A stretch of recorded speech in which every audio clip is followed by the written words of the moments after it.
हिमाचल प्रदेश विधानसभा के बजट सत्र के 13वें दिन आज आउटसोर्स कर्मियों ने चौड़ा मैदान में शांतिपूर्ण प्रदर्शन किया। आउटसोर्स कर्मियों ने सरकार से वेतन में बढ़ोतरी के साथ स्थायी पॉलिसी बनाने की सरकार से मांग की है।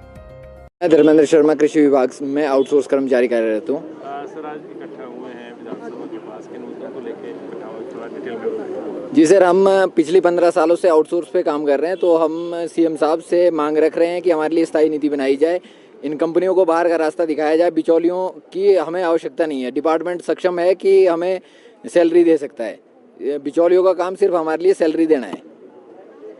इसके अलावा और क्या मांग रहे हैं आप? इसके अलावा हम चाह रहे हैं कि एलडीआर, जिस तरह से एसएमसी टीचर और कंप्यूटर टीचर को एलडीआर भर्ती के थ्रू डिपार्टमेंट में मर्ज किया जा रहा है, उसी तरह हमारे लिए भी पॉलिसी लाई जाए। तो काफ़ी लंबे समय से जो है आप मांग उठा रहे हैं, लेकिन आपकी जो है आउटसोर्स कर्मियों की मांग है वो सरकार सुन रही है। क्या लग रहा है कि क्या वजह है? अभी कुछ दिन पहले मुख्यमंत्री साहब की स्टेटमेंट विधानसभा में आई थी कि हम आउटसोर्स कर्मचारियों के लिए जो है नीति का निर्माण करेंगे, तो हम इसीलिए सीएम साहब से आज मिलना चाह रहे हैं कि वो हमारे लिए जल्दी कोई नीति डिसाइड करे। इतने सालों से शोषण हो रहा है, इसका जो है अंत जल्द किया जाए। कितने साल हो गए सर, हमें 15 से 20 साल हो गए हैं विभागों में अपनी सेवाएं देते हुए, और मात्र 10 से 12 हज़ार की सैलरी में हम काम कर रहे हैं। इतनी सैलरी में घर चलाना बहुत मुश्किल है, तो इसके लिए जो है हिमाचल के युवाओं का इस शोषण को रोकने के लिए स्थायी नीति का होना बहुत जरूरी है। कई दौर की वार्ता पहले भी हो चुकी है आपकी, तो अब क्या ठोस नीति आप अपनाएंगे आगे? सर, हमें पूरी उम्मीद है कि मुख्यमंत्री साहब हमारे लिए जरूर कुछ ना कुछ करेंगे। जिस तरह का उनका नारा है व्यवस्था परिवर्तन का, ये भी एक स्टेप व्यवस्था परिवर्तन का ही होगा कि युवाओं का इस प्रकार शोषण ना हो। शिमला में आप लोग जुटे हैं, आज मुख्यमंत्री से मिलेंगे मांगों को लेकर, या किस तरह का प्रदर्शन रहने वाला है? जी, हम मुख्यमंत्री साहब से मिलेंगे और उप मुख्यमंत्री साहब से भी मिलेंगे। बाकी मिनिस्टर जो भी मिलना हो पाएगा जिनसे, उनसे जरूर मिलेंगे। तो कब तक अभी बैठे रहेंगे, क्या लेकर आए हैं, अगली रणनीति क्या रहने वाली है? सर, अभी तो हमने अपनी मांगों को सीएम साहब के समक्ष रखना है, उस पर निर्भर करेगा कि आगे हमारी रणनीति क्या होगी। शांतिपूर्ण बैठे रहेंगे? जी बिल्कुल, शांतिपूर्ण रहेगा। मेरा नाम अनीता पुरी है। मैं डायरेक्टरेट ऑफ एलिमेंट्री एजुकेशन में पिछले 12 सालों से जॉब कर रही हूँ, और जब हम लगे थे हमें सिर्फ 4,000 रुपये मिलते थे। तो आप ये देखिए, आज 12 साल हो गए उस डिपार्टमेंट में लगे हुए, 12 सालों में हम 12,000 पर पहुंचे हैं। तो इस तरीके से एक गृहिणी कैसे अपने घर का गुजारा चलाएगी, ये बताइए। बच्चे भी पढ़ते हैं सर, बच्चों की फीसें भी जाती हैं।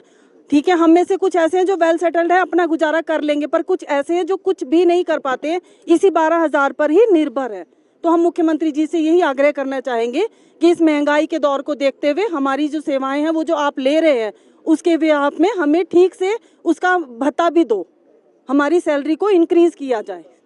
पॉलिसी का निर्माण चाहते हैं? पॉलिसी का निर्माण भी चाहते हैं, पर सबसे पहले सर हम ये चाहते हैं कि वेतन वृद्धि तो हो जाए ना, कम से कम, जिससे घर चलता है हमारा।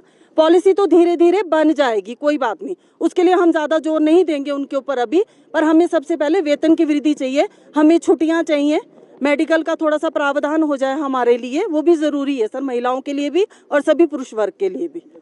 ठीक है, हमें सर हर साल वृद्धि मिलती है, बट वही मिलती है 600-650 रुपये। इस बार भी उन्होंने सिर्फ 25 रुपये ही बढ़ाए गए हैं। तो आप मात्र दूध का एक पैकेट भी 32 रुपये का आता है सर, 25 रुपये में हम क्या करेंगे, आप ये बताइए ज़रा। आप कम से कम 20 से 25 हज़ार तक तो होनी ही चाहिए। हम ये नहीं कहते कि न्यू कमर्स को भी आप 25 दो, 20 दो, स्लैब बना दीजिए, जितने साल जिसने काम किया उस हिसाब से उनको वेतन वृद्धि दी जाए। आगामी कदम हम अपने कर्मचारी भाइयों से पूछकर उसके हिसाब से चलेंगे सर, जैसा हमारे संगठन बोलेगा हमें। ठीक है ना, हम विरोध कुछ नहीं करेंगे, शांतिपूर्वक हम आज बैठे हैं। अब देखते हैं मुख्यमंत्री जी हमारी बात कहां तक सुनते हैं। शिमला से कैमरामैन युगमार्ग टीवी।